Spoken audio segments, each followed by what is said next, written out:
High tension ವಿದ್ಯುತ್ ತಗುಲಿ ಬಾಲಕ ಸಾವನ್ನಪ್ಪಿದ್ದಾರೆ. ವಿಕ್ಟೋರಿಯಾ ಆಸ್ಪತ್ರೆಯಲ್ಲಿ 10 ವರ್ಷದ ಅನಂತ್ ಅಂತ ಕೊನೆಯುಸಿರೆಳೆದಿದ್ದಾರೆ. ಬೆಂಗಳೂರಿನ ಕೆಆರ್ ಪುರಂನ ಸ್ವಾತಂತ್ರ್ಯ ನಗರದಲ್ಲಿ ನಡೆದಿರುವಂತಹ ಘಟನೆ ಇದು. ನೇಪಾಳದಿಂದ ಬಂದು ಬೆಂಗಳೂರಿನಲ್ಲಿ ನೆಲೆಸಿರ್ತಾರೆ ಈ ಅನಂತ್ ಕುಟುಂಬ. ಜೂನ್ 15ನೇ ತಾರೀಕು ಪೊರಕೆ ಎಸೆಯುವಂತ ವೇಳೆ ವಿದ್ಯುತ್ ತಂತಿ ತಗುಲುತ್ತೆ. ವಿಕ್ಟೋರಿಯಾ ಆಸ್ಪತ್ರೆಯಲ್ಲಿ ಚಿಕಿತ್ಸೆಯನ್ನ ಕೊಡಿಸಿದ್ರೂ ಕೂಡ ಬಾಲಕ ಬದುಕುಳಿಲಿಲ್ಲ. ಮಧ್ಯಾಹ್ನ 12:30ರ ಸುಮಾರಿಗೆ ಕೊನೆಯುಸಿರೆಳೆದಿರೋದು ಗೊತ್ತಾಗ್ತಾ ಇದೆ. ಘಟನೆ ಸಂಬಂಧ ಕೆಆರ್ ಪುರಂ ಠಾಣೆಯಲ್ಲಿ ಕೇಸ್ ಕೂಡ ದಾಖಲಾಗಿತ್ತು. ನೋಡಿ, ಹೈ ಟೆನ್ಷನ್ ವೈರ್ ಮೇಲೆ ಪೊರಕೆಯನ್ನ ಎಸಿತಾ ಇದ್ದ ಬಾಲಕ. ಆ ಸಂದರ್ಭ ಶಾಕ್ ಆಗಿದೆ. ತಕ್ಷಣವೇ ಆತನನ್ನ ಆಸ್ಪತ್ರೆಗೂ ಕೂಡ ದಾಖಲಿಸಲಾಗಿತ್ತು. ವಿಕ್ಟೋರಿಯಾ ಆಸ್ಪತ್ರೆಯಲ್ಲಿ ಚಿಕಿತ್ಸೆಯನ್ನ ಕೊಡಿಸಲಾಗ್ತಾ ಇತ್ತು. ಆದರೆ ಚಿಕಿತ್ಸೆ ಫಲಿಸದೆ ಪುಟ್ಟ ಬಾಲಕ, 10 ವರ್ಷದ ಬಾಲಕ ಸಾವನ್ನಪ್ಪಿದ್ದಾರೆ. ನೇಪಾಳ ಮೂಲದ ಕುಟುಂಬ ಬೆಂಗಳೂರಿಗೆ ಬಂದು ನೆಲೆಸಿರ್ತಾರೆ. 2 ವರ್ಷದ ಹಿಂದೆ ನೇಪಾಳದಿಂದ ಬಾಲಕನ ಕುಟುಂಬ ಬೆಂಗಳೂರಿಗೆ ಬರುತ್ತೆ. ಹೌಸ್ ಕೀಪಿಂಗ್ ಕೆಲಸ ಮಾಡಿಕೊಂಡು ತಾಯಿ 3 ಜನ ಮಕ್ಕಳನ್ನ ಸಾಕಿ ಸಲಹಿರ್ತಾರೆ. ಈಗ ಒಬ್ಬ ಮಗ ಹೈಟೆನ್ಷನ್ ವೈರ್ ತಗುಲಿ ಶಾಕ್ ಆಗಿ ಸಾವನ್ನಪ್ಪಿದ್ದಾರೆ. ಎಂಥ ದುರ್ದೈವ ನೋಡಿ.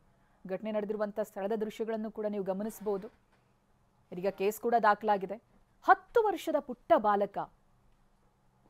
ಯಾವಾಗ ಶಾಕ್ ತಗಲುತ್ತೆ ಆಗ್ಲೇ ಆತನನ್ನ ಆಸ್ಪತ್ರೆಗೆ ದಾಖಲಿಸ್ತಾರೆ, ಚಿಕಿತ್ಸೆ ಕೊಡಿಸ್ತಾರೆ. ಬಟ್ ಶಾಕ್ನ ತೀವ್ರತೆ ಹೇಗಿತ್ತು ಅಂತ ಹೇಳಿದ್ರೆ ಬಾಲಕನನ್ನ ಬದುಕಿಸ್ಕೊಳ್ಳೋದಕ್ಕೆ ಆಗ್ಲಿಲ್ಲ. ನಮ್ಮ ಪ್ರತಿನಿಧಿ ಶಿವಪ್ರಸಾದ್ ಆಸ್ಪತ್ರೆ ಮುಂಭಾಗದಿಂದ ಲೈವ್ ನಲ್ಲಿ ಜಾಯ್ನ್ ಆಗ್ತಾ ಇದ್ದಾರೆ, ನಮ್ಮ ಜೊತೆಗೆ ವಿವರಗಳನ್ನ ಕೊಡ್ತಾರೆ.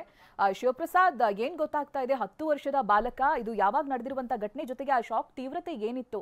ವೈದ್ಯರೇನಾದ್ರೂ ಈ ಬಗ್ಗೆ ಮಾಹಿತಿಯನ್ನ ಕೊಡ್ತಾ ಇದ್ದಾರೆ? ಜೊತೆಗೆ ಕುಟುಂಬ ಏನಾದ್ರೂ ಮಾತನಾಡಿದೆಯಾ ಅಂತ ಹೇಳಿದ್ರೆ ಮನೆ ಹಾಗೆ ಆ ಹೈಟೆನ್ಷನ್ ವೈರ್ ನ ಡಿಸ್ಟೆನ್ಸ್ ಏನಿತ್ತು, ಇವೆಲ್ಲ ಡೀಟೇಲ್ಸ್ ಗಳು ಸಿಗ್ತಾ ಇದೆಯಾ ಶಿವಪ್ರಸಾದ್? ಚೈತ್ರ, ಬೆಸ್ಕಾಂ ಅಧಿಕಾರಿಗಳ ದಿವ್ಯ ನಿರ್ಲಕ್ಷ್ಯದಿಂದಾಗಿ ಈ ಮಗು ಬಲಿಯಾಗಿದೆ ಅಂತ ಹೇಳಿ ಅಲ್ಲಿರ್ತಕ್ಕಂಥ ಸ್ಥಳೀಯರು ಕೂಡ ಆರೋಪವನ್ನು ಮಾಡ್ತಿರ್ತಕ್ಕಂಥದ್ದು.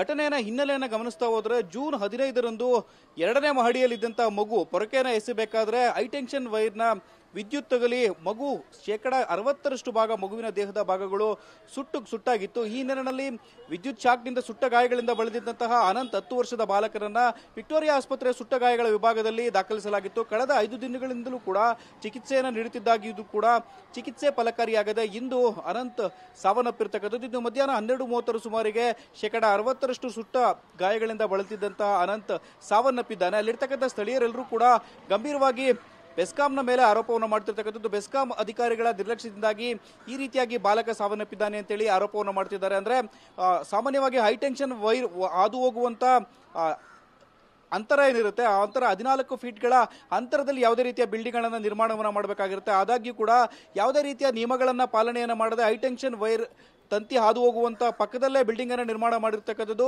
ಈ ಘಟನೆ ನಡೆಯೋದಕ್ಕೆ, ದುರ್ಘಟನೆ ನಡೆಯೋದಕ್ಕೆ ಕಾರಣ ಆಗಿದೆ ಅಂತೇಳಿ ಅಲ್ಲಿರ್ತಕ್ಕಂಥ ಸ್ಥಳೀಯರು ಕೂಡ ಆರೋಪವನ್ನು ಮಾಡ್ತಿರ್ತಕ್ಕಂಥದ್ದು. ಈಗಾಗಲೇ ಬೆಸ್ಕಾಂ ಎದುರಿಗೆ ಧರಣಿಯನ್ನು ನಡೆಸೋದಕ್ಕೂ ಕೂಡ ಅಲ್ಲಿರ್ತಕ್ಕಂಥ ಸ್ಥಳೀಯರು ಮುಂದಾಗಿರ್ತಕ್ಕಂಥದ್ದು. Chaitra, okay, thank you Shivaprasad ಮಾಹಿತಿಗಾಗಿ.